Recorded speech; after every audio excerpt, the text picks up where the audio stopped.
Thank you for joining me. I'm Jerrel. I develop games for a living. I hope you're having a good day.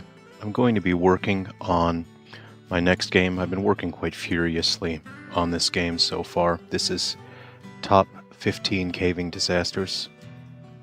I'm hoping to have this game done in about a week and a half or so. I finished up basically all of the programming behind all of the gameplay mechanics. I've templated all of the objects for gameplay, so now it's a matter of building levels. I've earmarked about 40 levels, and we'll see how long it takes for me to produce all those levels. I'm going to be working on levels here today, and we'll be doing a giveaway. So for anyone out there interested in a copy of the Hero of Destiny, that is available for the Switch on the eShop and on Steam. It's a bit late here at night for me. It's 11:15, so I'm in chill mode now, and I hope you're all having a good day or good night. Hey, Justin McDaniel, how's it going? Good to see you. So I'm going to just run the game now, and I'll show you what the level select looks like here. What I think I'd like to do here is have it to where you control a cursor and a mouse goes around on the screen, so you move a cursor around. Right now there isn't a way to select the levels, so I'll have to program that. That should take like 15-20 minutes. If you press the L and R buttons, you'll see that you can toggle through a couple different categories. These playlists are the difficulty settings. So top 15 caving disasters, the default difficulty, and then you press L and R to go through and you have more levels to select which are at higher difficulties. We'll go ahead and just press the confirm button and we'll launch into the first level here. Oh, it's a live stream. Nice. Hi, B. Jordan. Must be time for coffee. It's too late at night. You guys can have coffee if you want, but it's 11:15, and I'm not going to have a coffee. So this is the actual first level. I've been working on this for about an hour, and once I streamline the level creation process, I will be able to produce levels much faster. But it's a matter of getting into a workflow that is streamlined and proficient. It's kind of like when you're, say if you've ever had a job making sandwiches, and you get into the mindset of making sandwiches, and when the lunch rush comes, you are in a workflow where you can quickly make sandwiches very, very quickly over and over and over again. And game development is much like that, where you have to set up a workflow so you can produce your content in a streamlined and efficient way. So I've finished all of the programming for all of the level mechanics. Everything is absolutely completed now in terms of programming. And so now I can create the levels. And because I've already set myself up to create the levels, I should be able to make things very quickly. But this is my first level that I've created. This is the actual first level. And I've just tested it a few times. So I'll show you guys the first level here. You get that nice little measuring graphic, the infographic that lets you know how tall a squeeze is, how much height clearance you have. Certain rooms will have names. This is Floyd's room in here. Ooh, here we go. Now I'm just going to squeeze. And of course the first few levels are going to be fairly easy. I'm going to introduce the various mechanics of the game to you, but you do want to be careful. You don't want to just rush through it. So what can happen is if you hit your limbs too hard, you can break your limbs, and it really negatively... Oh, my arm. I hope I didn't get jammed in there. Oh! Uh-oh. Okay, no, I was able to escape. You can get a concussion, and the concussion, if you get a concussion, it has the same effect as Shinji Hirako's Shikai in Bleach, where it reverses your controls. So your controls for your arms get reversed with your legs, and it makes it harder to control your character. You can get used to it, but you want to be careful you don't get a concussion. If you break your arm or leg, it really negatively affects your mobility. So I'm going to squeeze on through here. This is 11 inches or 0.28 meters in clearance, but I I know I can make it through there. I've been climbing through here all night. This is called the compactor, so I can point out different features. I think something like that is fun, and it helps tie it back to the YouTube video theming. I'm actually going to play a little bit of creepy cave music that I've written, and if the music is ever too loud or too quiet, please let me know. It's a bit difficult for me to tell what the music balance is like. You want to be careful. Like, I almost gave myself a concussion if I had a bad landing just then. Again, yeah, let me know if the music is ever out of balance. Interesting way of explaining that, yeah. Are you still developing Goo Buddies? Absolutely, yes. I'm working on Goo Buddies, but I'm just going to launch this game really quick. So I have this game selling, and Hero of Destiny was killed by the final boss selling. At the same time, I need games that are on the market and selling right now, because Goo Buddies reached a point where we'll be able to do multiplayer, but that is going to take a fair bit of time now, since the Kickstarter reached the point where we can do multiplayer. But that's extended the amount of time that I have to work on Goo Buddies a fair bit, which is why I'm launching this game. So I'm quickly going to finish this game and launch that, so I have more games selling, so that basically I can pay bills while I work on Goo Buddies. And let me just... So certain missions are a loop where you go there and back again. So this is... The first level is a loop, so you have to reach the end point, and you can see the color of your character is now changing as they get tired. What I will do eventually, right now the color just snaps to a different color, but what I will do is I will have it to where the color will grade, will fade gradually. Okay, so here we go. So I just want to... And if I'm just going to rest a little bit, my character's getting worn out, and so that makes your movement less effective. So if you just hold still for a bit and rest, your stamina will recover. Hey, Stevie Cakes, how's it going? So yeah, if there's anyone out there that would like a copy of the Hero of Destiny Was Killed by the Final Boss, I have 10 copies to give out tonight, and that is available for the Nintendo Switch eShop and for Steam. So, I've rested... Oh, I'm watching the time. So the game will actually keep track of your best completion time for these levels, so you can challenge yourself to try to complete them as quickly as possible. And I think something like that is quite fun as well. So, okay. Ooh, let me... I'm going to quickly... I've recovered my stamina, so I can get back to the exit pretty quickly here. Come on, come on. Do a flip. Do a flip. Okay. Squeeze on through there. Come on, guy. Come on, you can do it. Get on through there. Get your legs on up there. You do have rocks and such in the environment. Oh, my guy's exhausted because I was button mashing. You see, that's what button mashers get. Hey, Kimchi Acid, good to see you. I'm not sure if waiting for stamina mechanic is going to make it any better, but I can imagine tactical snacks or something. Well, I had considered snacks as well, but I don't want it to feel too video gamey. But the idea of stamina is very, very important to actual caving, because you can struggle. All the stories of people going into these caves, they struggle and they burn themselves out just to make an inch of progress. And something like that is vital to the sense of frustration and desperation when you're stuck in a cave. And so to me, the most important part of this is the feeling that you get, the sensation that you get of being stuck and frustrated and then burning yourself out physically and barely making any progress. That's the kind of feeling that I want to share with this, and I want to make sure I balance it out with being fun and challenging while not feeling video gamey. You know what I mean? There's going to be I'm going to add an option where you can turn off stamina as well, so if you just want to do a no stamina run, you can certainly do that, and then there will be a little icon on the screen that indicates that you've turned on infinite stamina. And then I'll also have it to where there's no injuries, so you can toggle those options on and off. But if you do want the challenge, you can, by default, it has stamina and your limbs get injured. And then, of course, there'll be a little option here on this menu. So if you don't want to play with those options, you can turn off stamina drain and you can turn off limb injuring. So you can have a more chill experience if you'd like, but this isn't, I mean, I wouldn't consider getting stuck in a cave a chill experience, if you know what I mean.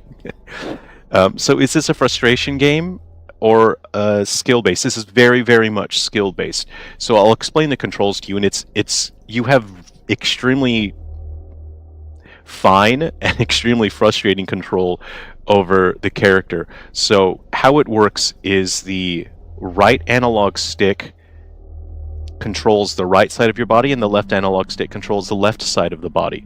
So I'll go into the large area here, but once you get a feel for the controls, you understand you have weirdly a lot of control, like very, very precise control over your character, but at the same time, not nearly enough control, if you know what I mean.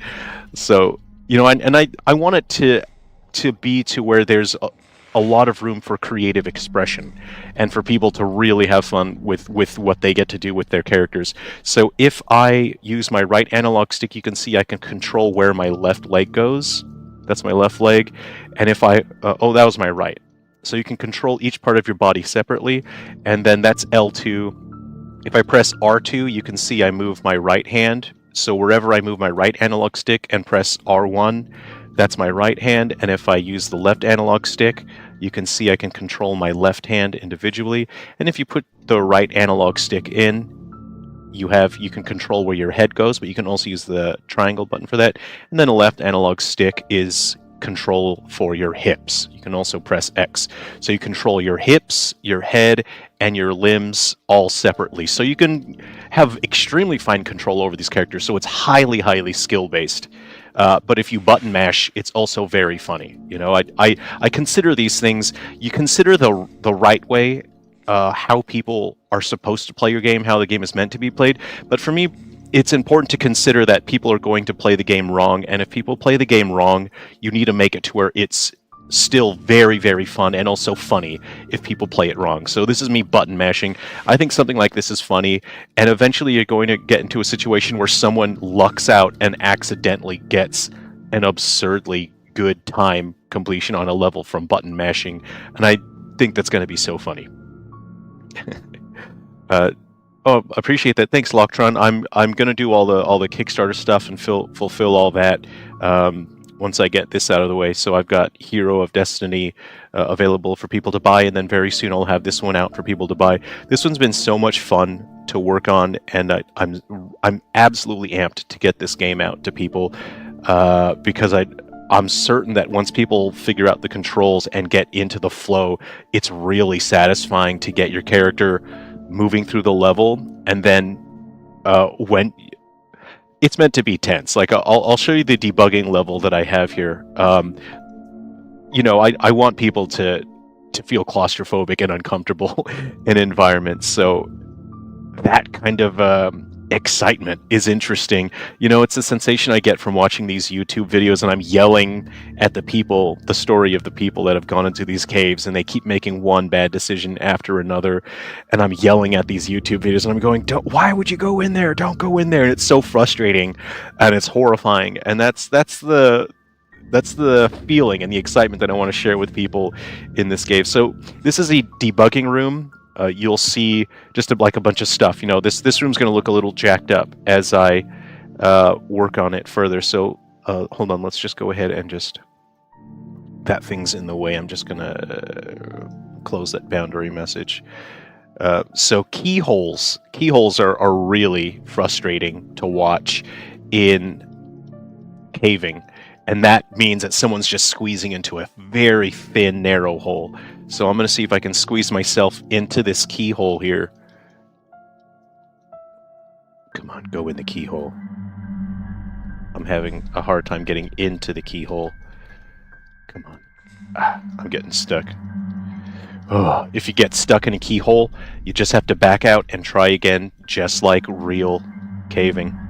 And again, if the music's ever too loud, please let me know. It's difficult for me to really gauge. Okay, come on. I'm trying to straighten myself out so I can get into this keyhole here, but I am spun around. I'm stuck. I'm already stuck. Oh no. Okay, I'm out. Okay. Okay, I'm gonna slowly crawl into the keyhole here, and I want to show you a feature.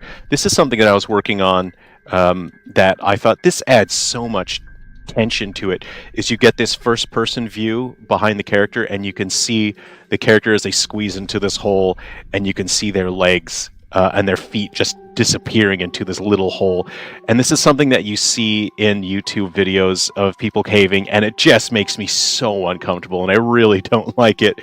So I thought, oh, it'd be fun to have like a first person, like not a first person, but a third person view like that you see their feet just disappearing down into a hole. I think it's funny.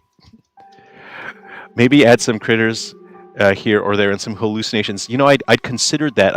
I'd considered a whole set of missions, so 15 stages where, you know, there's maybe some scary creatures. I considered hallucinations because you can inhale bad air, and it can result in nitrogen narcosis. But I'm considering that because if you start introducing creepy creatures, you have a disconnect from reality. Right now, this is so grounded in reality because it's just you in the cave, and if you start introducing creatures, it becomes elevated reality, and people disconnect from the sense of realism. And when you do that, when you elevate reality, people start to view it as a fun fantasy thing. Whereas if I don't include creepy, you know, imaginary creatures, it adheres to a baseline level of reality that's easier to relate to in terms of a realistic sense, in terms of, oh man, this could actually happen, and that's what I want to balance out. So I'm considering having a set of missions with monsters in it, but I don't really want to ruin the relatability of this, if you know what I mean. Third person, that's messed up. It's perfect. Hey, how's it going? Locktron, oh, thank you for picking up the Hero of Destiny.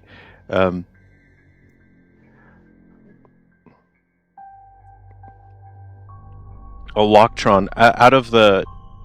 Yeah, so when I sell my games, generally I get like 70% of the revenue. It's usually a 70-30 split with digital storefronts, you know. Even little pixel spiders would freak me way out too. I'm considering like spiders, because spiders, that's a you know, that's something that exists, but it's going to be hard for me to show that. So if I do have spiders, it'll have to be in that little third person mode. Oh man. And I've seen a video of the guy, and he's with his son, and there's the spiders crawling all over him. No, man. Oh, you shouldn't. The caves are bad enough, but then you get a face full of spiders. It's too much. People already know how they feel about cave diving, and you want the game to reflect that. Absolutely, yeah. And yeah, I just want to focus on the cave itself. And I feel the way it is right now is it's pretty relatable. I was working on water. I'll just show you what the water looks like.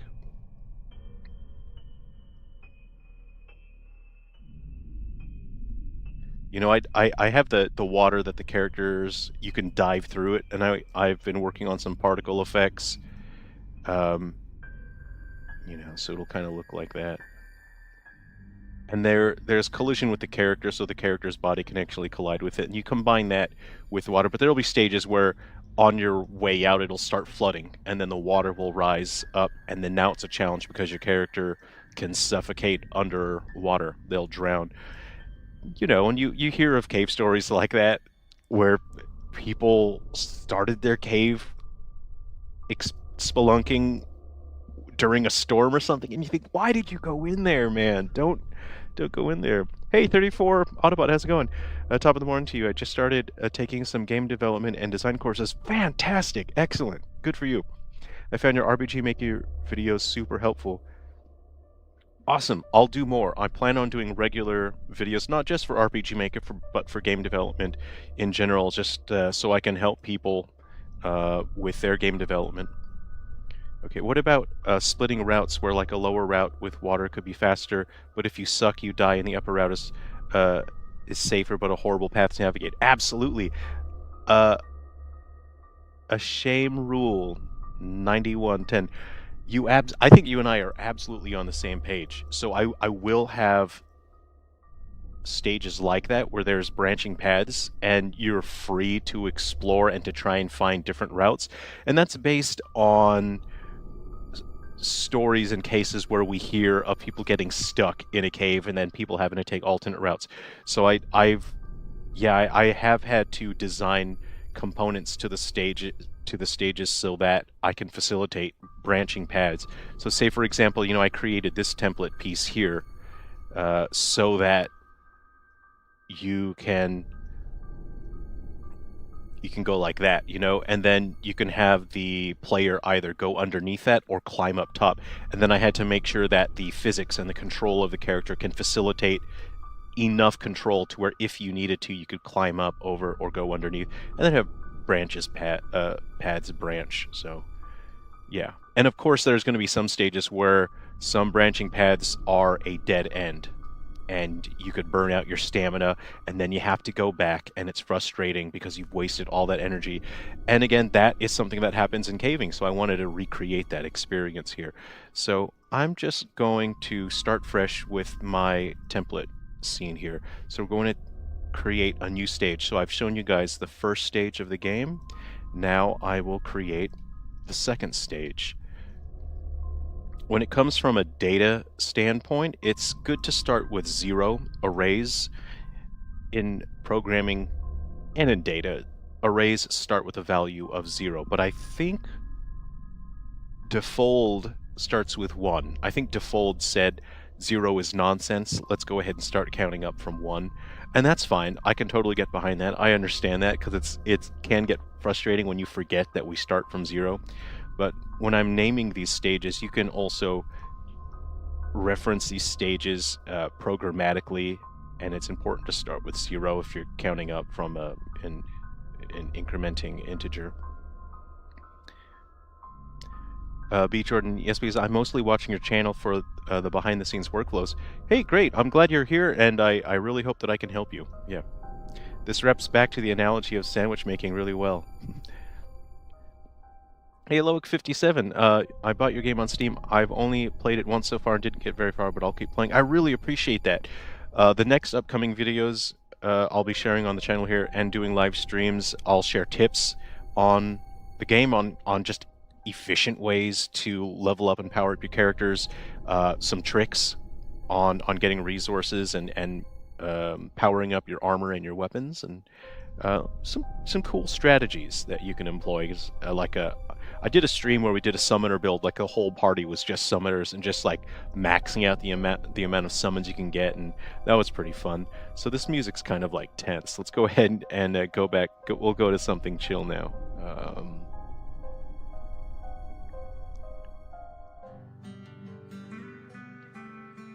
Loctron, it's 3 p.m. here in Germany. Hey, hello. It's 11:35 at night here.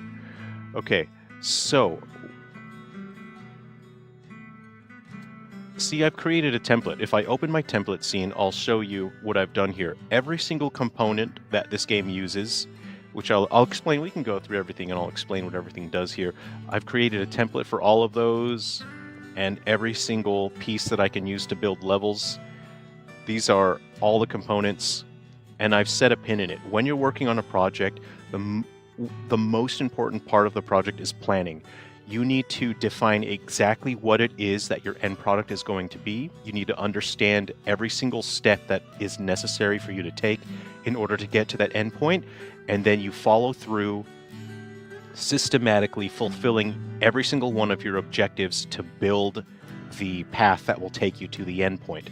You define exactly what your scope is, you don't deviate from the scope, and one task at a time, you complete it. I've created every single piece that I need in order to create environments, and I won't be stopping at any point to say, oh, maybe I want to add more features, maybe I want to add more like this. No.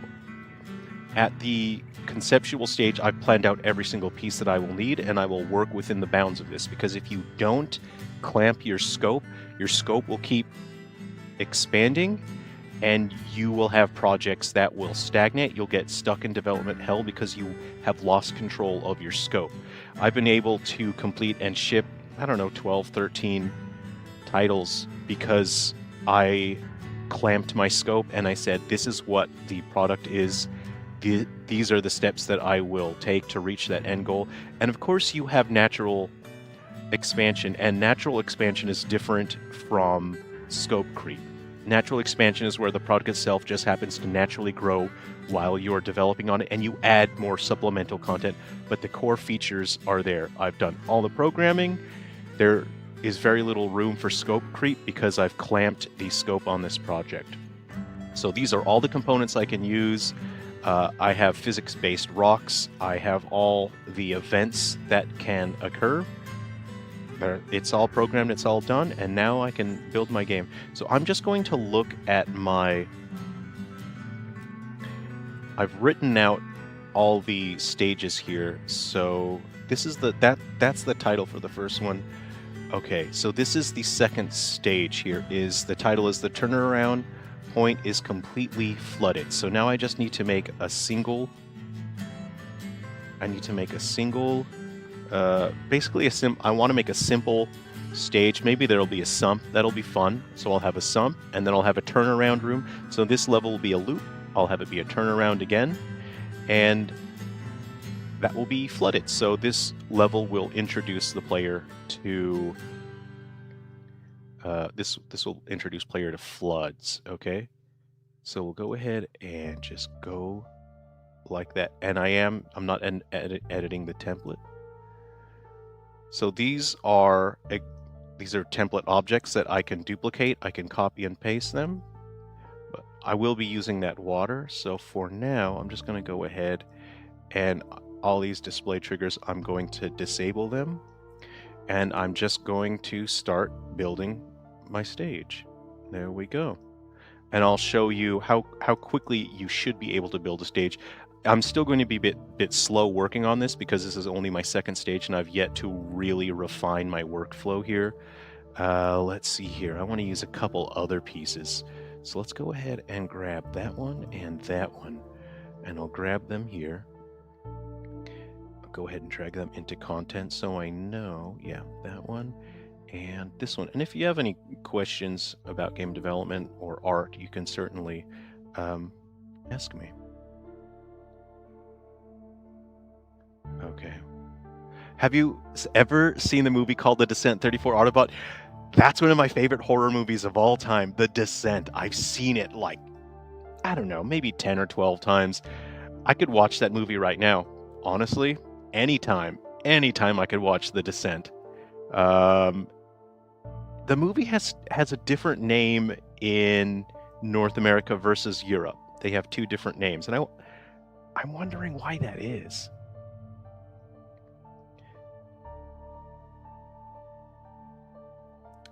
Hey Huds 102, how's it going? So glad to catch this live stream. I was working during the last. I appreciate your commentary. It's really helped me learn a lot about how games are made. Thanks for being here. I'm really glad I could help.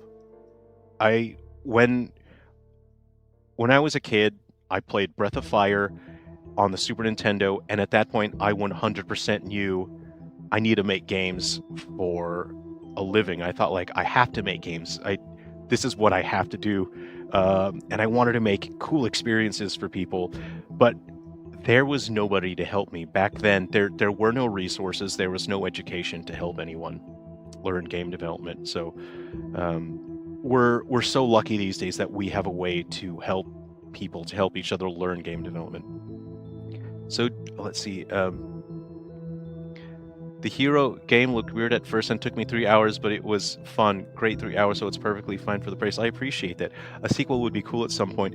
I've planned, if people really like the Hero of Destiny, I have planned for potential sequels, and so I do have ideas for that I think would be very fun and that would expand on that.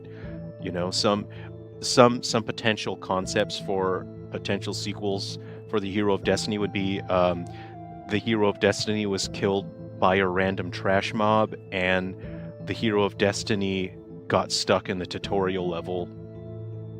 And I think that would be funny. And if I did the Hero of Destiny got stuck in the tutorial level, that game would be more about dungeon crawling and mazes and more puzzle focused. And if I did the Hero of Destiny was killed by a random trash mob, that game would be more about massive battles with tons of enemies. So I thought about it. How do you know when something is growth or creep in the beginning? So creep is when you start adding unrelated features that do not naturally extend from what you have already defined. if you make a fighting game and you say that this fighting game has an arcade mode and a versus mode, and all of those modes that you determine for your fighting game use the same battle system. Okay, you have your scope. This is a fighting game, this is what the scope is. And let's say you originally planned for 24 characters. And then as you're working, your team realizes, wait, we're quite efficient, we have a good workflow, we can actually add a couple more characters and it wouldn't take us that much more time and resources. Let's make 30 characters instead. That is natural growth. But if you have been working on your fighting game and then somebody, some executive says, it would be really great if we added in RPG mode and then your character could explore a world map and you could grow some stats. That is not natural growth. That's not natural expansion. That is scope creep. And again, scope creep is just an unrelated addition of content that is not organically related to what already exists in the product. So I need to be careful of this slope because it could make it very, very difficult for the player to climb out of that. But I want this stage to be downhill more, so it feels kind of tense. I do want a sump in there, so let's go ahead and get a sump. Oh, well, sumping is kind of like I'll do a little sump, right? I don't want to do like a big sump.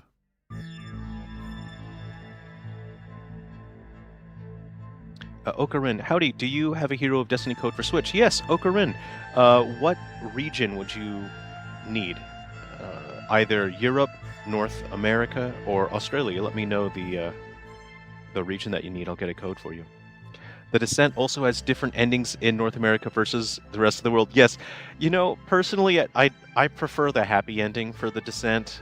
The sad ending is, it's kind of dour. It was really sad. What ending do you prefer?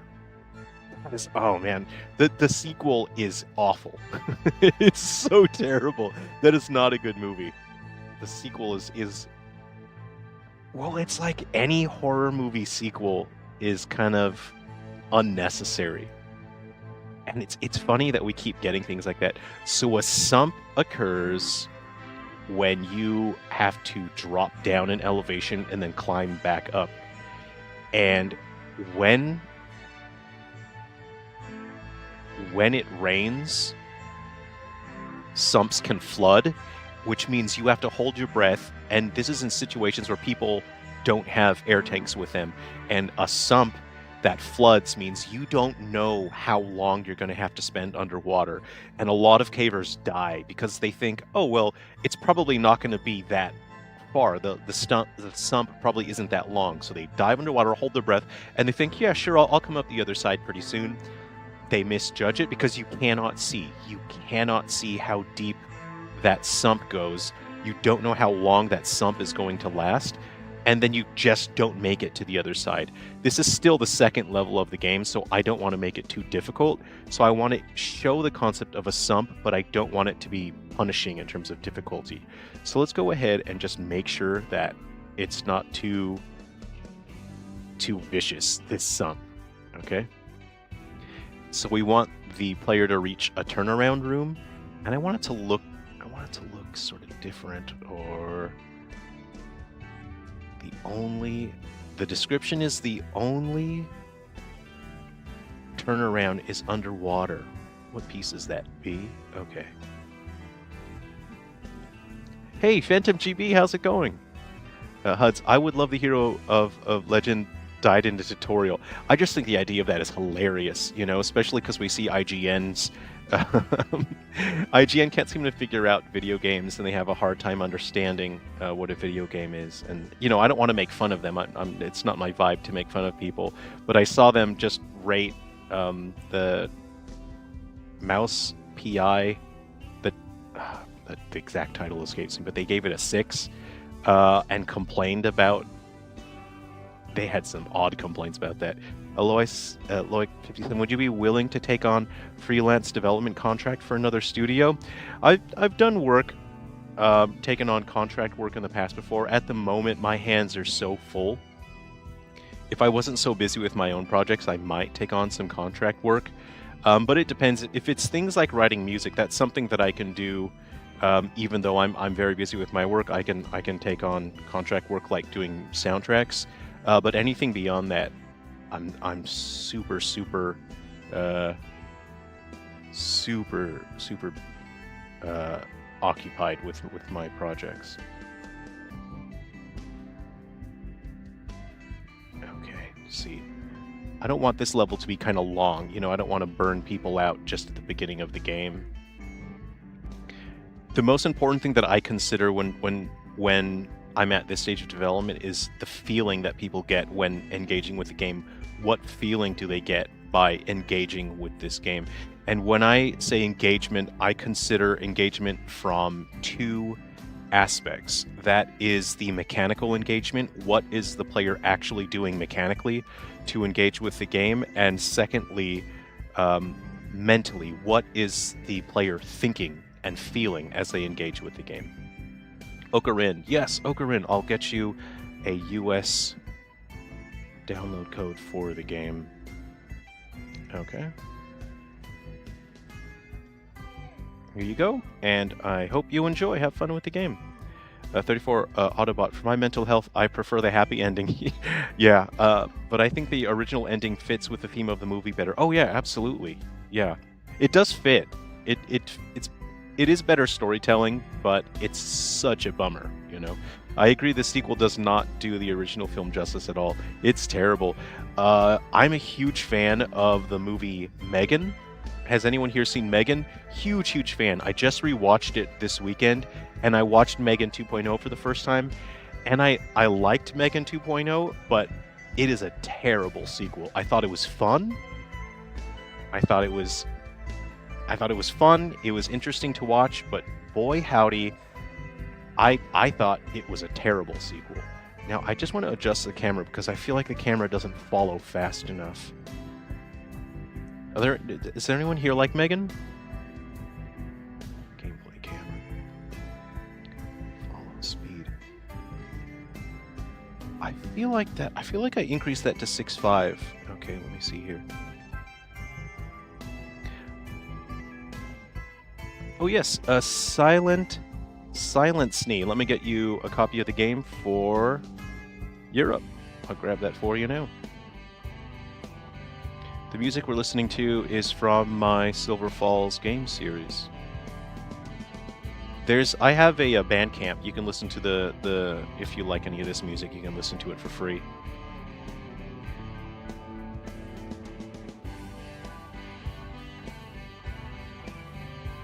Okay, here you go. Enjoy the game. I hope you have fun. Ooh, I gotta update my count here. Okay, we've got 8 copies left. Okay, so what we'll do is we're just gonna run through the level very quick. Let me grab my water. So, see, I had my water here. I'm just gonna jam it here in the sump. So that is the sump. Ooh, I hate that. And this is the turnaround room. So the player has to reach the turnaround room. But I need the ceiling to be tighter. You know, that this part of the ceiling needs to be more closed in.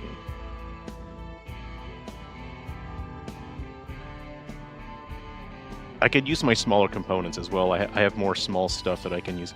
Ooh, it'd be creepy if there's like a random ledge, right?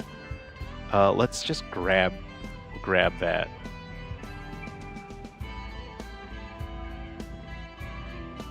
Oh yeah, something that sort of like squishes you down a little bit. There we go. That feels right. That feels right.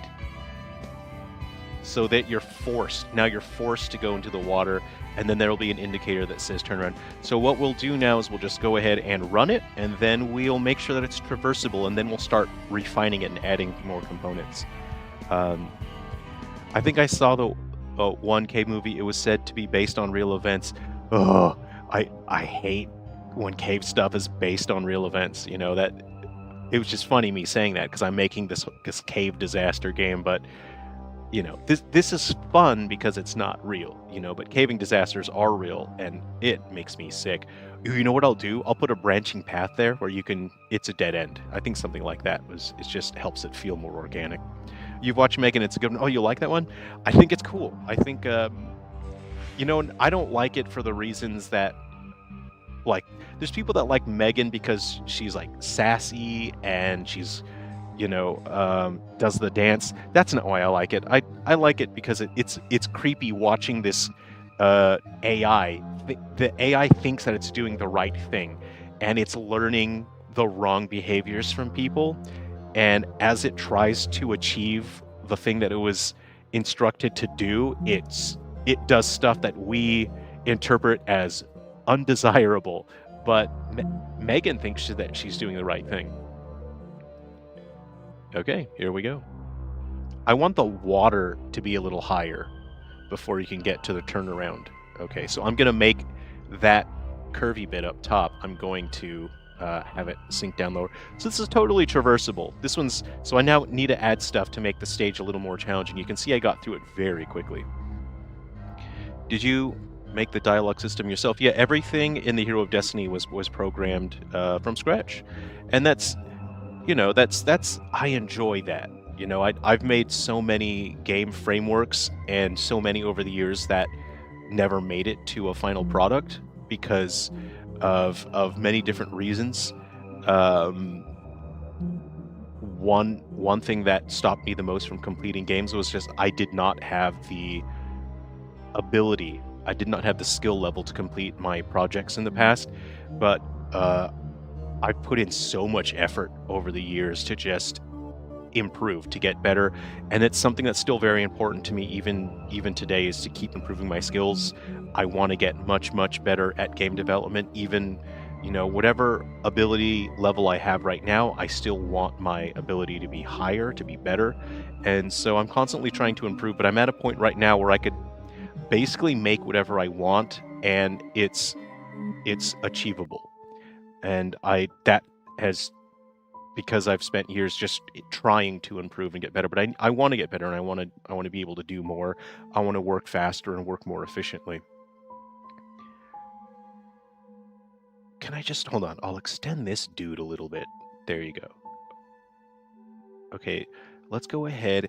Oh, you know what? We're gonna do something here. Let's add something that'll just make things a little tense. Okay, so I think I've got a movable hazard. I've got a movable hazard and a trigger. So this is going to be fun here. Okay. So this will just make things a little tense. Okay. So I'm going to introduce the idea of a movable hazard. Okay. Like this. So we're just introducing the idea to the player here. So that's going to be there. And then this is a trigger. So when the player touches this, that movable hazard will activate and it will drop down. But I want to do a second one as well. So I'm going to select those and Control D. And Control D in Unity is really great because when you select multiple objects and you duplicate them, it actually reassigns the references. So the new objects are paired together. So we're going to put that there. And we'll have the trigger. So as the player tries to leave the room, they will cause the room to come down on them just a little bit. What we'll do is we'll deactivate that, and we have a boundary message here. Okay, so we have a boundary. We want the player to start out like that.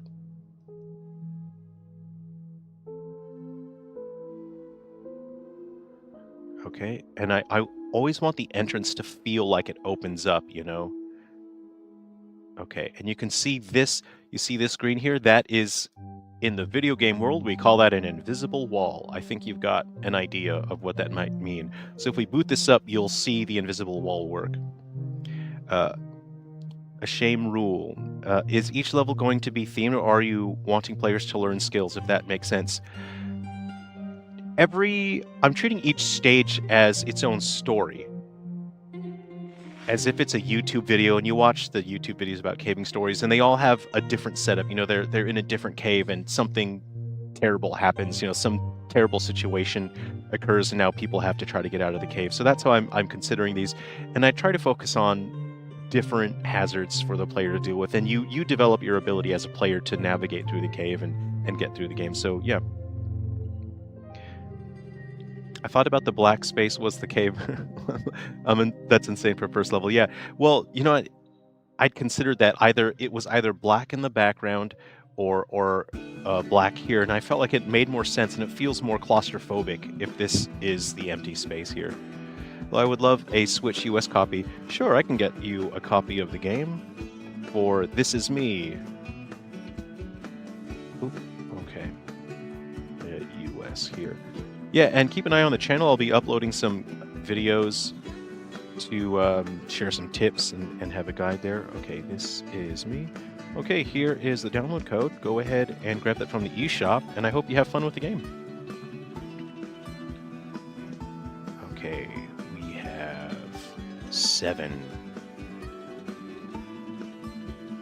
Same name for the Bandcamp. I think the Bandcamp, it's linked to the... I think it's in my description, but if not, it's just Sungrand Studios on Bandcamp. Yes, this is the second level. Yeah. Okarin. Yeah, you're welcome. Love you, bro, and channel and abode of positivity. Yeah, I really appreciate that, you know, and I really just want to bring something positive and fun to people. Yeah, that's the whole point of my channel. I want to share my projects with you, and I want to help you guys with your art and game development.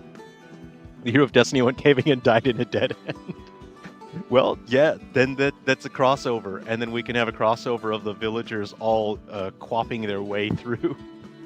So, you know, I have designed it because I do know that people won't necessarily play a game correctly, and I understand that. I'm a gamer. When I play, you know, for example, I was playing, you know, Final Fantasy VII Remake. I wasted like 20 minutes just walking around with like the objects, trying to make the physics fall through the floor. You know, people are going to play a game wrong because it's fun, you know, and so I know that people are just going to like try and make their character do this. So that's why I want it to where, you know, you could speed run it if you figure out how to move your character like crazy and you become really proficient. You know, you can do tricks and it would look really cool, and you can get, you know, a really good time. So hold on, I'll redo that. So it activated too soon, and we didn't get to see the effects of it. So I'm gonna go ahead and move the trigger. I'll move the trigger over, and then I'll show you the effects of it. You know, so that's why I have to put other objects in the way. If I don't put boulders and rocks in the way, you'll be able to fly down this cave. Some people do fly down a cave in real life. So let's go ahead and watch what happens here as I approach this. You can see it drops down, and then that sort of makes you a little nervous because it makes you aware that the environment doesn't just sit there. Then you have rocks like this that can just ruin your day because that can actually block that path. So you see I'm struggling to get around this rock, and I think it's things like that. The environment feels alive. That adds tension to this kind of gameplay because you think, oh crap, I could get stuck on that, and then you barely get through it, and then you think, okay, I'm fine.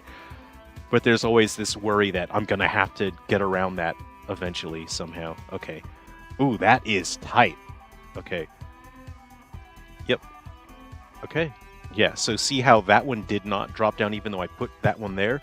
What I want to do is now add a turnaround point. So let's go ahead, and if we take a look at my first level, let's save that.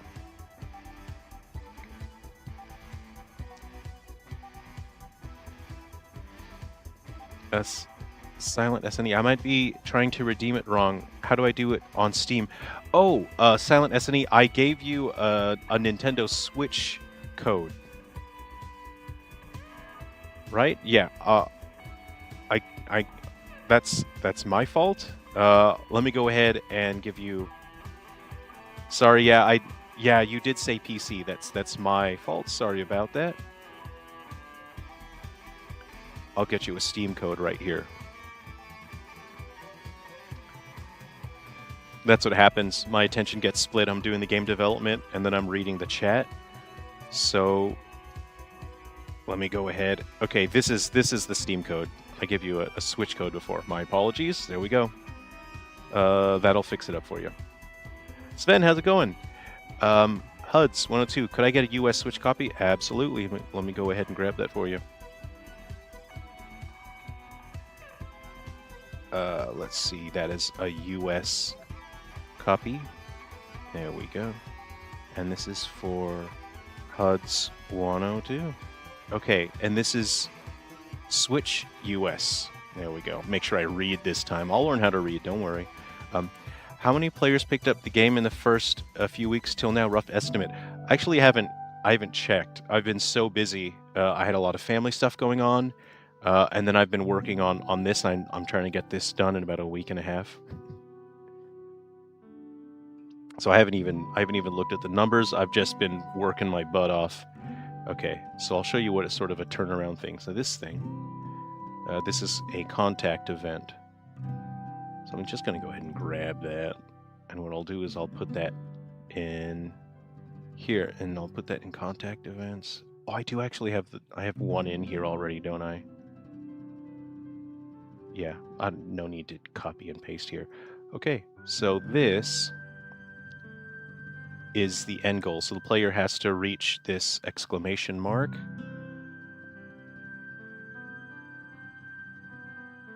And it will activate the canvas. And the caver decided to turn around and leave. Okay.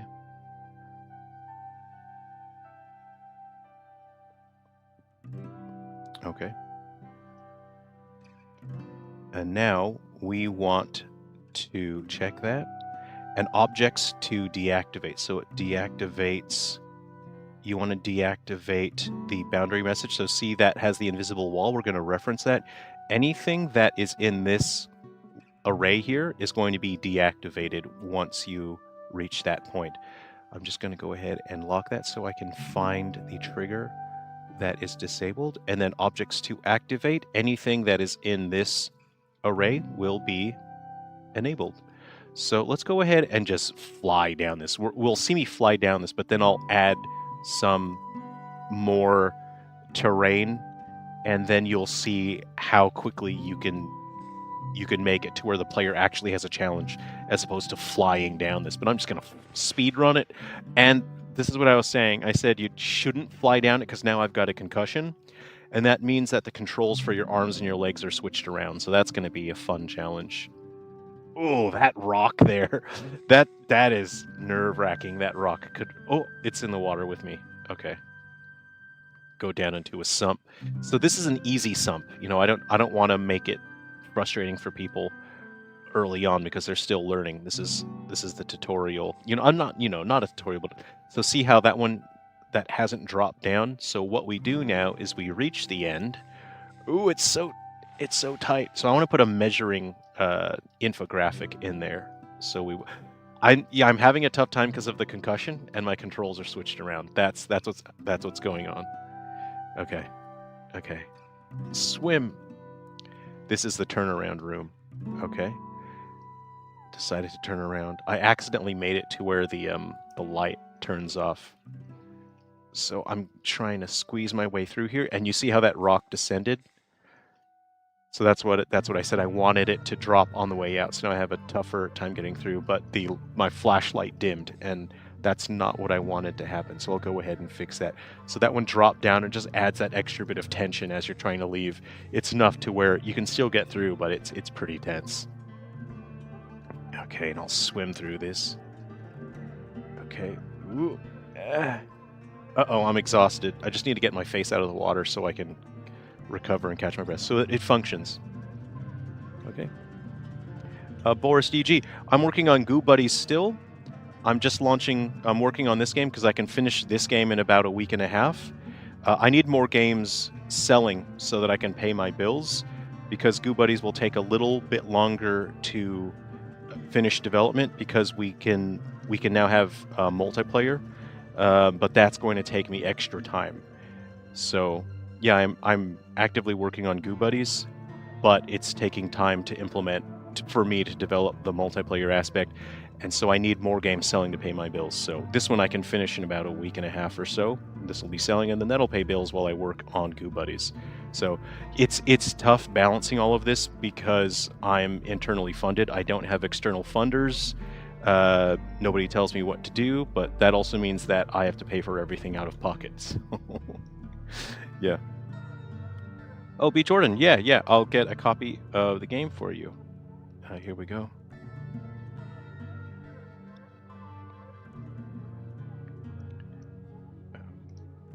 At B. Jordan. Yep, here you go. Enjoy the game. Yeah, and once I finish this, I'll go back to posting a lot of updates about Goo Buddies. That game, Goo Buddies, has like, that's one where it's like, this is the, and I was telling people this is my dream game, and it is, because monster games are my absolute, RPGs and monster games are my absolute favorite, and that's why I really like games like Pokemon and Digimon story games. Is it's an RPG, it's got monsters, that's it. My absolute favorite. The only thing that would make it better for me is if it had mechs. At some point in the future, I probably will make a game that's like monsters and mechs and an RPG, Hope you enjoy. Phantom GB, I'm really looking forward to this game. It was fun hanging out, but I also have to do work as well. All right, we'll catch you later, Phantom GB. All right, have a good day. Have a productive work day. 34 Autobot, thanks for hanging out. I'll see you around. Take care. Multiplayer, so you can Goo Buddy with your not Goo Buddies. With your Goo enemies, your Goo... Well, the enemies in Goo Buddies are referred to as Goo Baddies. And, yeah, with that... And I'll be doing streams pretty soon where I'm just developing Goo Buddies on live stream, and that'll be fun. But I can show I made eyes. The eyes that I made, there's a bunch of different mutations that your Goo Buddies can have for eyes, and then the enemies, their eyes have totally different mutations. Like the standard eyeball for a Goo Buddy is black, and enemies don't have that. They're either red or yellow or white for the enemies, the Goo Baddies.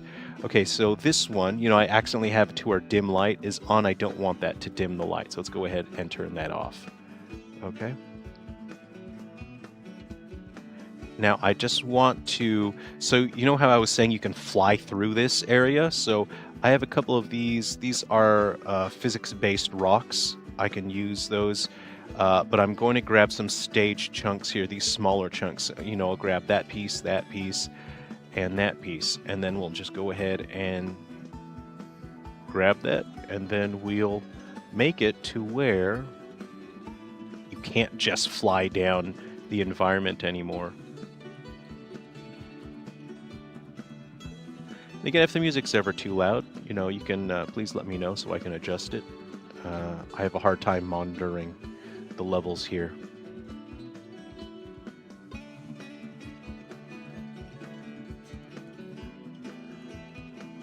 And I'm going to be adjusting the strength at which the player can move the character's limbs, because that kind of physics-based thing, like, that takes hours and hours, well, days of just nonstop testing and refining and adjusting. And I've already put in, so much testing and refining, but I can see as I'm making the levels now, I see, oh man, I have to fine tune and adjust it, because you don't want it to be too easy, but then you don't want it to be frustrating when it comes to the amount of control you have over the character. In a game like this, there's such a thin line that you have to straddle. With a game like this, it can very easily become so frustrating that people just don't have fun. And the game is supposed to be frustrating because you're trapped in a cave, but you need to balance that out with this has to not be miserable to actually mechanically engage with.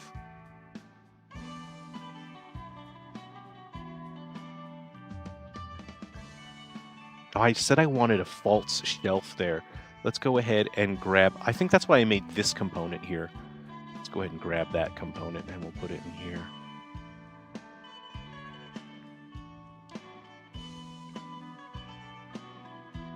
Yeah, with the multiplayer in Goo Buddies, you'll be able to battle other people on their console. So, And that's not something that I've done before, which is why I said that it's going to extend the development time, because that means that I have to learn how to do that while I'm doing the game. Okay, let's go ahead and grab some physics-based stuff now. Extra small, small and extra small. Let me just grab these. Okay.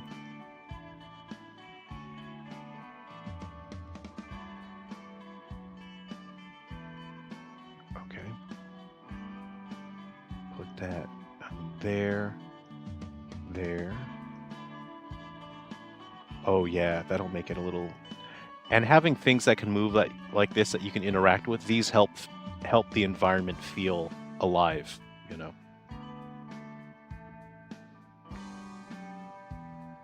Put those in there, put those in there, one right there.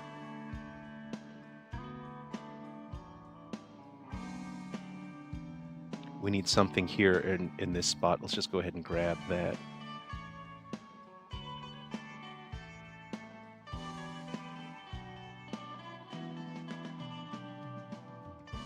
Okay, grab some of these smaller pieces here. Put some up there. Put these here and here. And this helps the environment feel organic and lived in. Some right there. Some right there. Let's go ahead and grab one of these.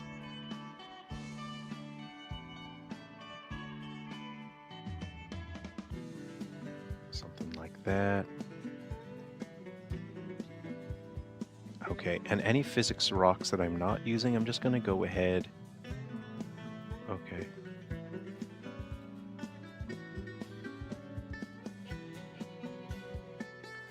Okay. I'm just going to go ahead and disable those because I'm not using them. And then I'll populate this area in just a second.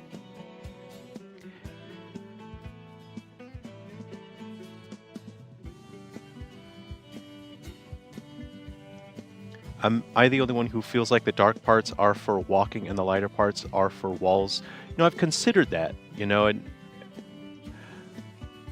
the way that I see it is in a cross-section cutout, you know, you wouldn't be able to see because this area doesn't really exist, you know, it's non-traversable.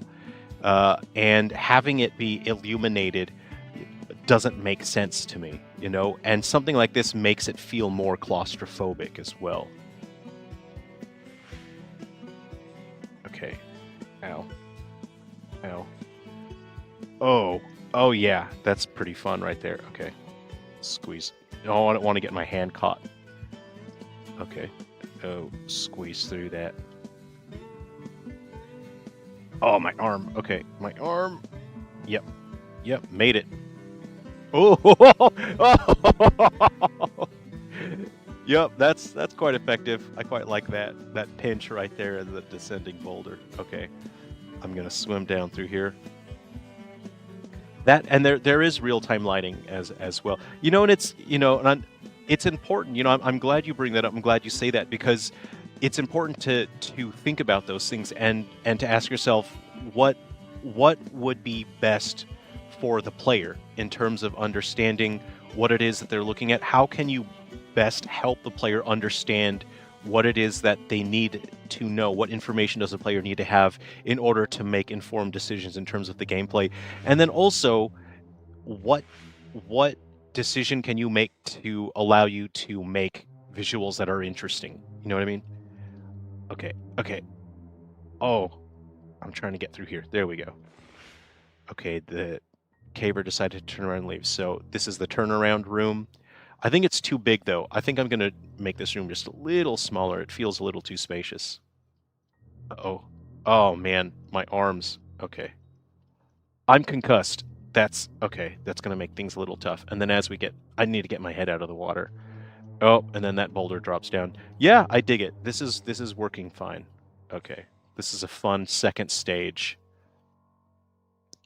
Uh-oh. Uh-oh. Not good. Not good. My stamina's getting really low. I've got to get out of here. Okay. Come on, guy. Come on. Yep. I'm just going to rest for a second. I'm going to recover some stamina. I wonder what the water looks like in third person. That's a very good question. Very good thinking. I actually have not designed water for third person. So I'll show you what it looks like. Since you've said that, I will show you what it looks like with a third person camera. With your physics tuning, have you ever gotten to a point where it felt like you just throw up your hands and start over? Do you actually restart or try to make the existing code work? With I'm relying on Unity's built-in physics. So it's a good solution, but it's not a perfect solution. And I don't think any solution is perfect, but things like, Unreal generally has a better solution for physics. And there's other solutions that you can implement for physics. Oh, this rock is perfect here because it's ruining my day. This one rock. This is the perfect rock to put here. It's just my legs getting caught. This is great. This is great to have that there. I just want to get out. Yep. Yeah, that feels satisfying to get over little challenges like that. It feels really satisfying. I'm just going to rest a little bit. So I've never reached a point, with the physics tuning where I just thought, no, I just scrap it. I just keep fine tuning it. And there are points where you realize the direction that you're going is not good, and it's not going to do what you want it to do. And that's when you sort of step back a number of steps and you go, I need to go back to a point where this was working okay. This is not good. So when you go into the water, you get hypothermia and it makes your character recover their stamina much, much slower. So hypothermia is not good. You shouldn't have it. But I know that there's no other pinches in this level. Oh, this is actually challenging. Yeah. This is because now because I have hypothermia, my stamina is not recovering that much. Come on, I can make it. I'm definitely gonna make it. Oh, these moving rocks actually, yeah, see how they add that extra challenge in there? Okay, this is doable. This is doable. Okay. So what we'll do now, we'll just add the graphic to where we know that it is the end of the level. So I just want to fine tune it. It feels a little bit frustrating. So I'm just going to make some adjustments. So I'll go to that second stage and we will go to contact events and victory point. And the victory point. And I need to remember to add an invisible wall because you could potentially launch yourself crazy far past this victory point. So this is how you complete. But have a look at this here. With the victory point, and all of these events, they reference the renderer. So I'll just show you this here. Is all it does is you reference a renderer to hide, and then on start, if the renderer to hide is not null, then it disables the renderer. So what that does is in editing mode, I can see this. I know that if the player interacts with that, if there's a collision, then it will activate some sort of logic. But during gameplay, I don't want that to be visible. So that's what that script does, is it just makes it so that it's not visible. I'm going to have this here, and that is an effect that is bright. I'll show you what that looks like. So that is this light shaft that lets you know this is the end of the level. That is the exit. That's the point you want to reach. Okay. So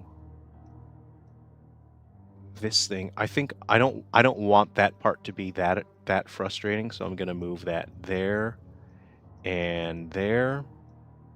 And I have a bunch of other shapes for rocks as well. I could use, I'm using A. I've been using A over and over again. Let's just use some B for a while.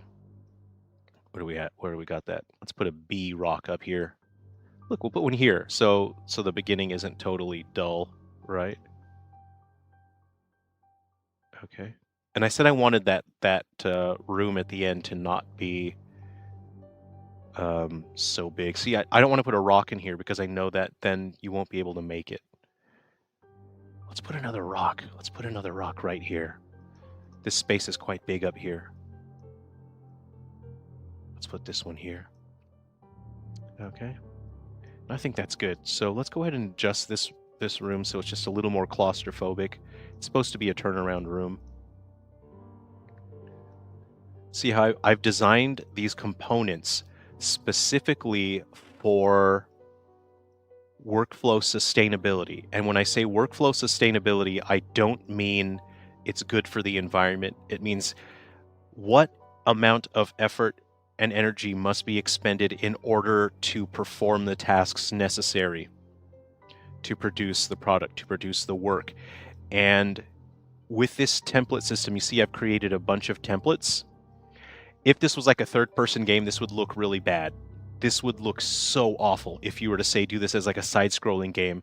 But the camera in this game is so scripted in its perspective that these graphics look absolutely fine, but only in this very specific use case.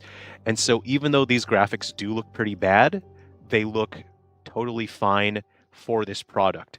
And so I've created these template pieces for high sustainability, which means the amount of energy that must be expended in order for me to produce the work is quite low. So this project is designed to have very high sustainability.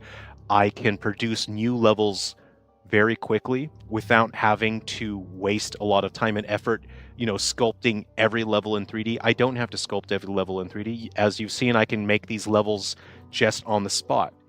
And something that is very important to consider when you are working on anything is the soul damage that working can inflict. Say, for example, has anyone here ever worked in retail? I have. I've worked a number of retail jobs. Let me know in the chat if you've worked in retail. And if you've ever worked in retail, you have a very good idea of what soul damage is. And soul damage is when your soul takes damage. If you've ever worked at somewhere making sandwiches, I mentioned making sandwiches before. If you've ever worked in a shop making sandwiches, that job will give you soul damage. It'll inflict soul damage on you. And the same happens with game development. There's certain things that inflict soul damage. Say, for example, that you have just a glitch and it's just your game isn't functioning the way it's supposed to, and now you've wasted 3 whole days trying to figure out why is the game doing this glitch, how do I fix it. That kind of thing inflicts soul damage on you. And so that is extremely important to consider when working on game development. If I had to sculpt every single environment in 3D, if I had to make everything from 3D, and that would take like 2 weeks per level, that would start inflicting major soul damage. And so the way that I've set up this project is the least amount of soul damage possible. And so it has high sustainability. And that kind of project has a very high success rate. If I did not design this game to be built this way, it would have a pretty low success rate. But something like this, a project like this, because I've had so much experience figuring out why products fail and why projects fail or succeed, I can make decisions in terms of project planning that allow me to increase the success rate for completing a project. Okay, so that turnaround room feels a little more claustrophobic. And there isn't anything that's particularly that I want labeled here. Oh, a sump, okay. I think I've got a label for a sump here. There we go. Let's go ahead and go like this. This will go ahead. So when we trigger this, when the player contacts that, it will display this canvas, an underwater sump. Okay, I can disable that. I don't have to, but it just gets in the way. Let's go ahead and try our level now. What's the most niche game you've been tasked with making? Oh, hey, how's it going? What's the most niche game I've been tasked with making? I haven't. I used to do commercial work, and I've made apps, a lot of business-focused apps, some that are like interactive, not necessarily. Well, some were kind of game-like. I can't even remember. I've done a lot of commercial work that was pretty boring, just corporate stuff. There is an answer to that, but it's so boring that my brain has erased it from memory. Oh, I forgot about that. I forgot there's a descending boulder and you get pinched. Oh, my leg. All right. Okay, now we'll see the sump message will appear here. There we go, underwater sump. That's fun. I think that's like a YouTube video. I think that's how a YouTube video would do it. Come on, get out of there. All right, good, good, good, good. I could probably put some gravel there. I might put some gravel and then just a little bit there. Okay. We'll reach this point here, the turnaround point, and then the caver decided to turn around and leave. Okay. Come on, swim. Swim, guy. You gotta swim. Ugh. Come on. Okay. Uh-oh. I'm suffocating. Uh-oh. Oh, come on. Get out of there. This is bad. I could drown. I actually could drown. Come on. Okay. This is not good. My arms are in a bad position. This is so bad. All right, B. Jordan, thanks for coming to hang out. All right, we'll see you next time. Colton McNabb, my anxiety level shot up as soon as I realized it's a cave crawler. Oh yeah, this game is just designed to make you not feel so good. Okay, I am exhausted and I need to get out of the water. Oh man, I'll try backing out because I'm suffocating now. Okay, yeah, I think backing out's gonna work. There we go. Yep. So yeah, this is the experience overall that I think this recreates that the frustration of being in a cave, and then people are struggling to orient their body. People sort of twist themselves around and they're struggling to try and get out of a tight spot in a cave. And so every part of my thought process with this game in terms of design was, how do I recreate that? Let's see. So here's something that's gone wrong. It says that I'm suffocating even though I'm out of the water. So that is a glitch that's come up over the past day. So I need to figure out why it says I'm suffocating even though I'm out of the water. See, I lost because of a glitch. Let's go ahead and figure that out. And why did it let me die? I should not have died. I should have lived. Let's go ahead and fix that.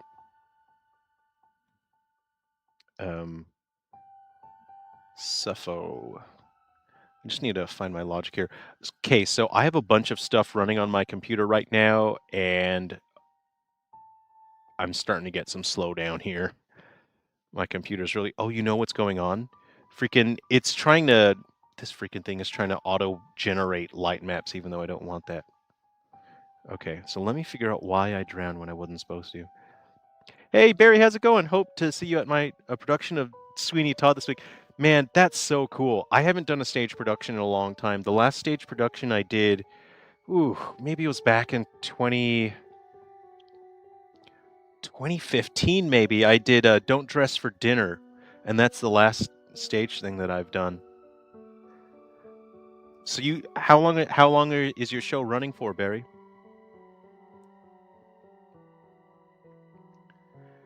Let's see, is suffocating, right? Okay. Okay, now we need this to be suffocating. We need this to happen, right? So, okay. Was I holding my breath in that situation, though? Suffocating. Up. That's what's gone wrong. Is if I'm holding my breath as I leave the water, I'll never be able to stop suffocating. So I need to check the logic for is holding breath. Is holding breath is equal to...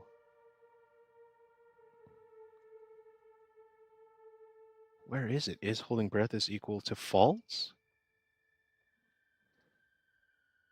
So what is the go? So is holding breath is equal to false. See, I need to repeat that here. I'm pretty sure this is what is going on. So if not is underwater. Hold on. I think I need to reference my my breathing rig. Yeah. Breathing rig dot is... See, here's the complication, right? Because you can manually hold your breath. I added that later on. So is holding breath is equal to false, and is underwater suffocating is equal to false. There we go. Hopefully that fixes it. You would have to do some targeted testing in order to figure that out. Thursday night to Saturday night. Is it, how many weeks is it running? It's not just the 1 week, is it? Okay, let's go for it. Here we go. I said I was going to add some gravel there. So let's go ahead and make this a little more centralized. Check the canvas again. See, I don't want any text to be clipped, so I'm just going to frame it so nothing gets clipped here. Okay, I'll add some gravel right there. See how this looks a little inorganic here? I don't really like the inorganic look of that. So let's go ahead and put some gravel. Just a little bit of gravel here. Just a couple pieces of gravel to make it look a little more organic, just like that. If we put just one little gravel here. He needs a friend. You don't want the gravel there to be lonely. Let's put a second piece of gravel there. And let's see, that should fall down into the water as well. Okay, let's go ahead and try it. This is our second level. Just 3 nights this week. Unfortunately, that's... Wow, how long have rehearsals been, Barry? Okay. Okay. Whoop. Sliding on. I'm going down the cave foot first. Okay. There's been a lot of cave stories where if a caver had gone foot first, they would not have gotten trapped and died because they would have been able to free themselves. So maybe going foot first is better. Come on. Actually, the term is feet first, not foot first. I think it's foot first if it's like a Quentin Tarantino thing, I think. Since 19th of January, which has been quite tight. Ooh. Okay, so you've had like 3 months? Oh yeah, I'll be done with this game in about a week and a half. One week, week and a half, you know. Well, you know, I want time for testing as well. So you control one limb at a time. Okay. I want a little more gravel in there. Let's just make sure. Oh, I'm getting pinched. Okay, those little pieces of gravel. Okay. Yeah. Okay. Okay. Turn around. Now I've messed something up because the canvas isn't appearing there. So I'll wait till I'm suffocating and then I'll test it. I'll wait till I'm suffocating, then I'll get out. So I'm holding my breath. I'm suffocating, holding my breath, and I exit the water, and then I stop holding my breath, and I get out. No, I need to test it better. Hold on. I need to start... Okay. I'm just resting upside down in the water. If you publish on Switch, hit me up if you want Switch testing. Yeah, sure thing. Yeah, let me know. Okay, so I'm suffocating right now. I hold my breath. I exit. I've got a concussion. I'm trying to get out. I'm trying to get out. Uh-oh. This is not good. Okay. Okay. So once I stop holding my breath, I should stop suffocating. Good. Okay. So the revision in my code has fixed it. Uh-oh. Uh-oh. Okay. I think the gravel there... So I'm either going to have to do one of two things. I either have to remove the gravel or I make this drop down less. And I think what I'll do is I'll make it drop down less because I like having the gravel there. So what I'll do is I'll just make this... The amount of time that it spends dropping down, I'll just reduce that a little bit.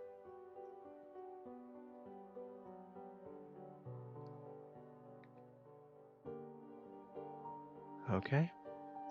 Make sure I hide the canvas. There we go.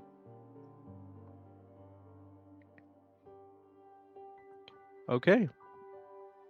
Yeah. Everything works fine. And then just quickly test the exit here.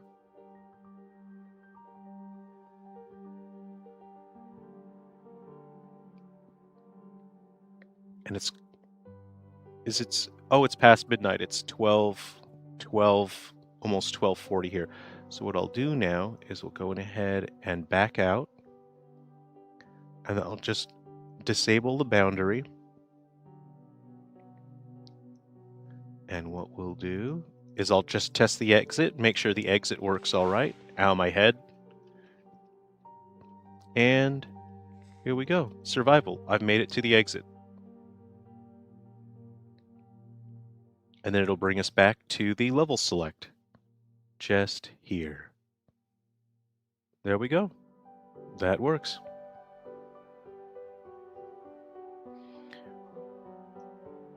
All right. So that is the whole level. I'll do a full run through now just to make sure everything works as intended, because I did make an adjustment there.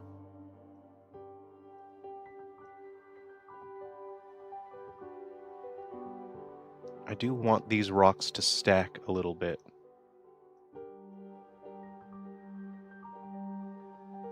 Okay. Barry, if you buy my plane ticket and a ticket to see your show, then I'll come see you. How about that? But you have to organize some pub sessions for me. You gotta find spots where I can play. And you gotta track down a fiddle, because I don't want to put a fiddle on a plane. So yeah, Barry, I'll come see your show if you organize some pub sessions for me to join in on. You've got to have a fiddle for me. You got to buy my plane ticket and a ticket for your show, and I'll be there. I've got a session tomorrow night at the Gaelic Club, so it's strictly we purely try to keep it to the Irish music. I've got a couple Gaelic songs that I like doing there. Okay, here we go. Up, up, up, up. Okay. Ugh. Come on. Ugh. Do you have any pub sessions you go to, Barry? Oh, my leg is stuck on this rock. Come on. I'm gonna drown. I'm gonna drown on this rock. This is bad RNG. Okay, I'm free. I'm free. Okay. My guy is exhausted. There we go. All right. I might have to add a splashing effect for when you enter the water. Come on, get out. Get out of there, guy. Oh, my guys. I've used up my stamina.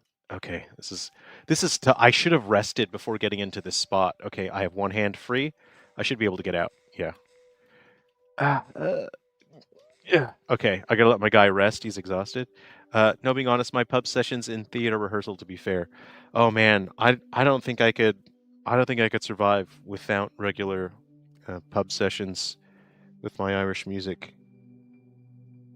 That's like half my life is the traditional, the trad music sessions. Okay, see if the I did make some adjustments. We'll see if that gravel gets in the way. Nope, looks like it's perfectly fine now. It's just enough to make things a little tense. There we go. Okay. Okay. Ooh, this sump is like tense, man. Okay. I gotta recover some stamina before I get hypothermia up, and I've got hypothermia. Great. It's okay. It really negatively affects your stamina recovery, but I think it's good now. I think I'm close enough to the exit to where I can get out. Ah, my hand is stuck on this rock. There we go. Okay, there we go. Come on, guy. Getting hypothermia is bad. I should have recovered stamina before I went into the water the first time. No, I can make it. I'm gonna make it. Oh, crap. Okay. Okay, my legs. Okay, I'll just hump my way back up this cave. Okay, get my hands up there. Oh, I'm definitely gonna make it.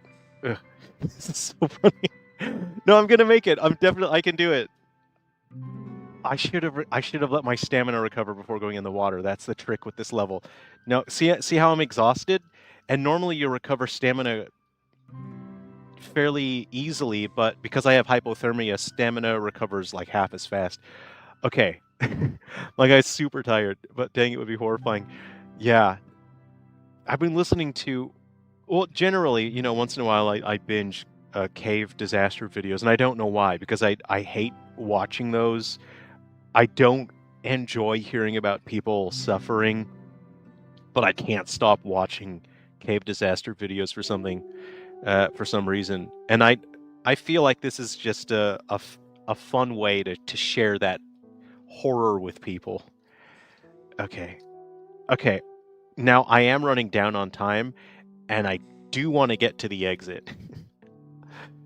So if you were here earlier, you know, I was breezing through this level, but I think I'm going to make it easier to leave. See, now I'm struggling to leave. This is why it's so important to test these levels.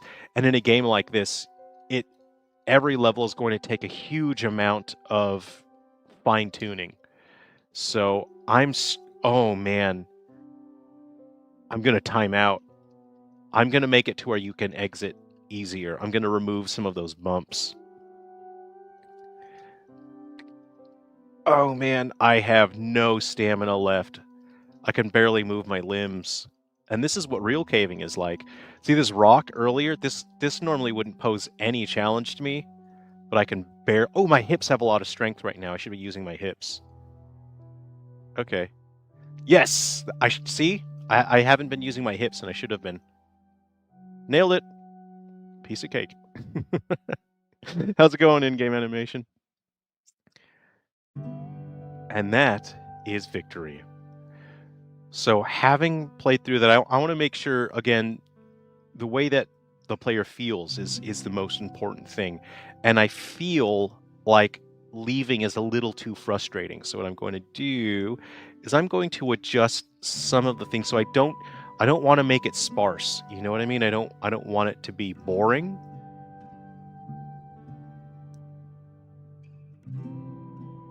I like that. I like that there. I'm just going to make it a little easier to leave. And I'll show you what the environments actually look like. In order to make this perspective work and to make the gameplay work, this is what the environments actually look like. Yeah, it's kind of like an optical illusion to some extent in order to make the game function. Oh, let me show you what 4-player will look like.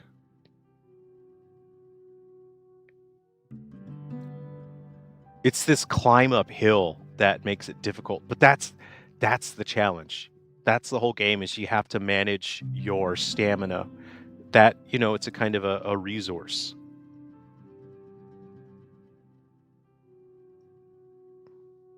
Imagine arriving at Heaven's Gate, embarrassed of your stupid way you got there. Yeah, getting stuck upside down, drowning in this sump here. That's a stupid way to get there. Okay, that's totally doable. That's a pretty interesting stage. You know, it started really easy, but once we added these little things here in the movable rocks, suddenly the challenge showed up. And you know, I don't want the time to ever feel like to stress people out, you know? So I need to balance that out between, I don't want the time to make it frustrating, the time limit. Let's see. So let's go to my stage select. Go to my core. So right now it's 7 minutes and 48 seconds for this first stage. For the second stage, I'll give you 8 minutes and 10 seconds. It's early, you know. It's still the second level.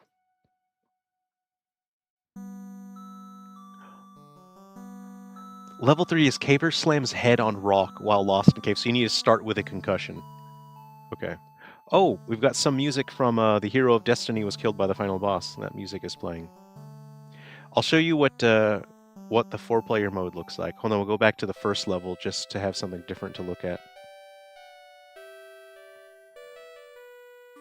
So where are these guys? Where are they? Let me go ahead and grab this copy component. Paste those there, paste component. Okay. Just offset them a little bit.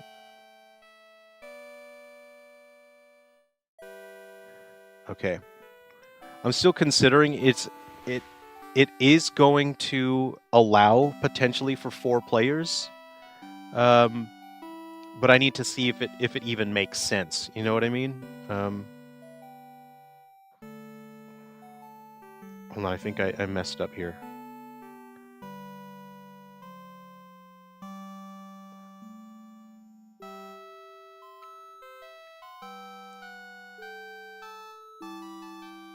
So the game is programmed for 4 players, but again, you know, I need to make sure that it makes sense for there to even be a 4 player. I at least want there to be a 2-player mode at the very least. Okay. That's negative. Okay, we go in increments of 0.5. Okay. Negative 0. 0.5, 0, and 0.5. So let's go ahead and see what this looks like. Hello, Nanopie? Oh, hold on, we got to get our core object in there real quick, our core game manager. Let's go ahead and drop that in there.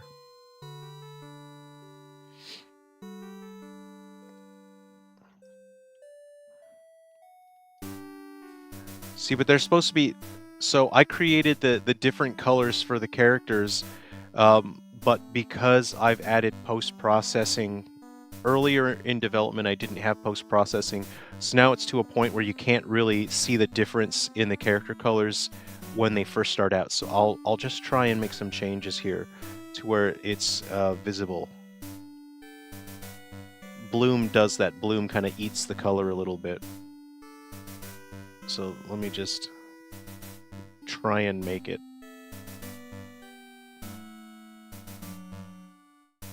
This is all stuff I will have to adjust. Okay, see, the colors are visibly different now. See, now you can tell the different colors between the characters. So potentially it could be 4 players locally, and you are racing to try and finish the level before anyone else.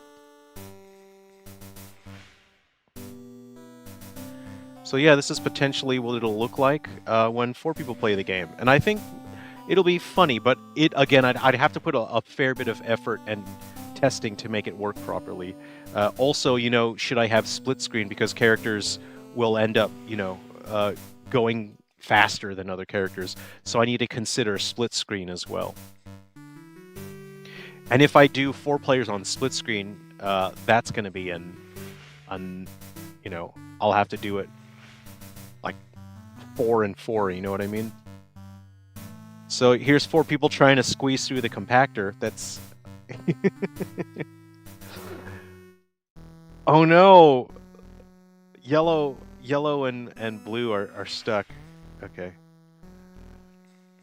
So yeah, you know, the game could potentially... See how I already have the heads-up display designed to take into account the 4 players?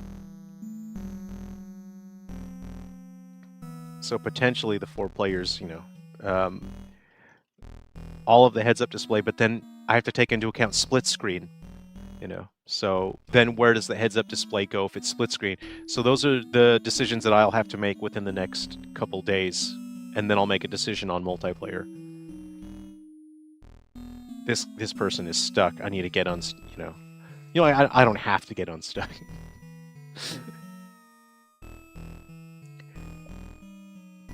Noodly chaos going on. Yeah, so, and if I do the split screen, then I have to make it to where the heads-up display adjusts the placement for the different characters. So, yeah. Anyway, I think I better get to sleep. It's almost 1 a.m., I think. Is that correct? Yeah, it's almost 1 a.m. Anyway, thanks for hanging out, everyone. It's been really fun. Tomorrow I'm going to try and the first set is 50. Every set is 15 missions, or you can call it a playlist. So every playlist has 15 missions. So I want the first 15 missions of this game finished tomorrow, and so that's absolutely achievable. My workflow here, I can see that I'm getting proficient with my workflow, and I am getting a little faster. So by the end of tomorrow, I want the first 15 stages done and completed. and then I'm going to have people in for testing and fine-tuning. So, yeah. Okay, thanks for hanging out, everyone. It's been really fun. Thanks for chatting. We'll catch up again soon. Hey, Milo, it's great to hear from you. How you doing? How's school and everything? I'm just finishing up work. It's good to see you, man. I'll show you a little bit of the second stage. We'll just hang out and chat a little bit before we clock out here. Let's just play a little bit of something chill here. Okay. College is crazy. Are you enjoying it? Are you finding it fulfilling? Like, do you feel like you're benefiting from your college course? Master Yore Rasante just arrived, but you also need to take into account what happens when one player dies. Does it become a new obstacle? The players can't die in this. And that's extremely good. It's very good that you think of that. So points to you. That's 10 points to Master Yore Rasante. Excellent. It's important you consider that, because that is a case in which a lot can go wrong in terms of gameplay. In this, the players can't die, they just get exhausted. Really, the life meter is the bar that you see at the bottom, the time that's running out. Once that reaches the end, that's basically your life bar is empty, and then everyone fails at that point. So when it comes to the multiple players, it's really who's going to reach the end goal first, and then they're the winner of that level. Lone Wolfie, hey, how's it going? I'm just about to clock out, actually. It's almost 1 a.m. here, so I have to get back to I have to get to sleep and then wake up and get back to work. So, yeah, I created one. This level here I created on live stream tonight, and tomorrow I want to have the first 15 levels of the game done, which is that's not asking too much. Oh, I did a big jump. Did you guys see that? I think people are going to try to do tricks in water. They're going to do, like, what's the biggest jump you can do? Whoa! I did a big jump. I might try to add the splash effect tomorrow when you enter the water. I did a big jump. Whale noise. I'm going to do a whale noise, but I just realized I don't actually know how to do a whale noise, so I'm suffocating. I'm actually getting this spot here makes me so tense. I need to get out, because this is making me uncomfortable. So I'm just going to drag myself out of here. I got to get out.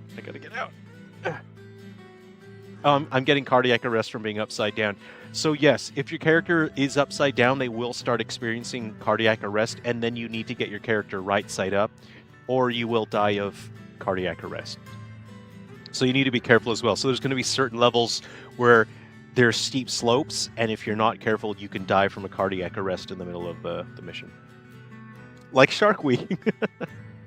Yeah, I haven't seen a Shark Week in a long time, actually. Sometimes I'll catch a YouTube video about sharks. Something about sharks, and dinosaurs. They have that sort of appeal of like a Godzilla. Like, you have no way to fight against this creature. I think there is appeal to that. I do want to get through this, though. It's just I'm feeling like a compulsion to just get through it, and I think that's fun. I think the game is having the right effect on me. I just want to get out of this cave. Oh, I need to recover, and I have hypothermia. So anyway, yeah, thanks everyone. It's been great hanging out with you. We'll hang out again soon, and then I'll upload some videos and share some tips for my game, Hero of Destiny. In case you missed it, I just launched a new game a couple of weeks ago. It's the Hero of Destiny was killed by the final boss. If you want a download code for it, send me a DM on the Discord. Is Silver Falls put on hold for now? I'm working on Silver Falls right now. The next one that's coming is 8 Breaks in Time. There's a tech demo that you can play right now, actually. I'll put it in the... Let me find it really quick, and then I'll put it in the comment section. Hold on.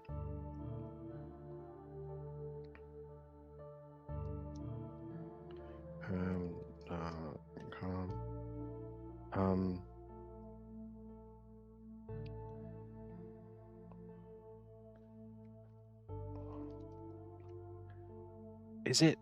I don't remember the link for it. 8-bit? What is it? What's the link for that? Let me see if I can find it really quick. 1 second here. I'll just find it.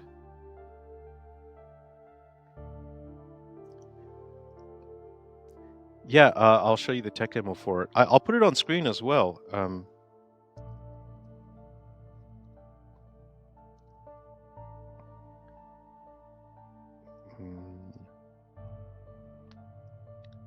on, YouTube. YouTube Studio is sitting and waiting.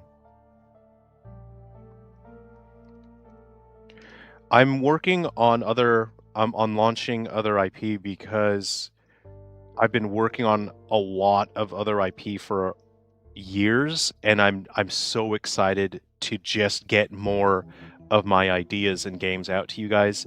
I'm so amped from working on these games that I just want to get more cool stuff out to you. Okay, let's pause that. And okay. Ooh, hold on. I'll put that there. Ooh. Firefox should work fine. Yeah, there we go. Hold on. Okay, I'll put this in the chat. So try this. Try that. This will run in your web browser. Hold on. Master, if the life bar is the timer, what does cardiac arrest do? The player can't control for a time. With cardiac arrest, your control still remains the same, but there's a ticking clock. And if the cardiac arrest, if you spend too much time in cardiac arrest, then you die and you lose a level. That means everyone loses a level if somebody dies in multiplayer. See, that's why it's important for you to ask questions like what happens when the character dies. So this controller is freaking out. This controller doesn't like rotating the screen. But this is what the next Silver Falls game will be. This is Silver Falls 8 Breaks in Time. It's an action adventure game. Okay, I got my torch. I'll talk to this guy here. You can try this in your web browser. This is running in the web browser. So I put the link in the description. Oh, you played the demo when it first came out. Awesome. Okay. Yeah, and I've been working on 8 Breaks in Time. I started that maybe the year after my first Silver Falls game, maybe a year and a half after that. So, yeah, this has been in planning for a very, very long time. But it's taken me years to come up with this aesthetic and the framework for this game to run. So I'm very excited about this. There's going to be some platforming, you know. There's jumping, so there's a little bit of platforming in this game. I got my hammer.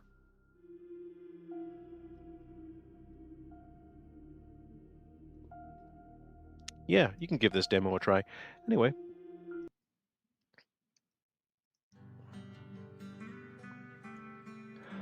All right, everyone. I'm clocking out for the night. Thanks very much for hanging out. It's great to chat with you. Great to see you. Great to see you, Milo. We'll keep in touch. Send me a message on Discord if you want a download code for the Hero of Destiny. All right, thanks, everyone. It's been a lot of fun. Take care. I'm going to eat some of these. You shouldn't eat. Then I'll have to brush my teeth now. You shouldn't eat before bed. It's already 1 a.m. You shouldn't. These are peanuts. These are like peanuts that are... They're wasabi flavored, but we all know that it's horseradish. They're really good. I was going to eat some, but it's so late at night, I'm not going to eat any. You're not supposed to eat late at night. It's not good for you. All right. Thanks for hanging out, everyone. Legaden, in-game animation, Milo, Master Yore.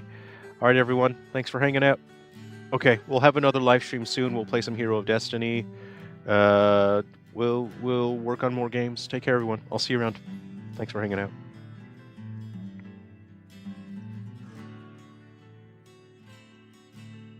Good night, Nanabe. Oh.